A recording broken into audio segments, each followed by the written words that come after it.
I do just want to point out one thing, that the president, everybody in Washington, whether they want to admit it or not, knows that this president is right when it comes to tariffs and when it comes to trade. In fact, Democrats have long said that the United States of America has been ripped off by the countries around the world. They just don't want to admit it now because it's President Trump who is saying that. In June of 1996, Nancy Pelosi spoke on the House floor.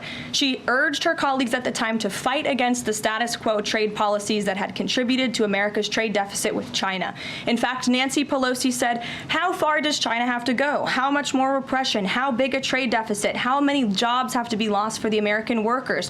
How much dangerous proliferation has to exist before members of this House of Representatives will say, I will not endorse the status quo? Those are the words of Nancy Pelosi in 1996. Well, President Trump is finally answering her call 27 years later. Nancy Pelosi can thank President Trump today for the 104% retaliatory tariff that will be going into effect on China. In 2007, Chuck Schumer spoke of our nation's crippling trade deficit, saying these are the kinds of records the American people don't want us to be breaking. The administration needs to move beyond words, take action now to reverse a trend that threatens our prospects for future economic growth.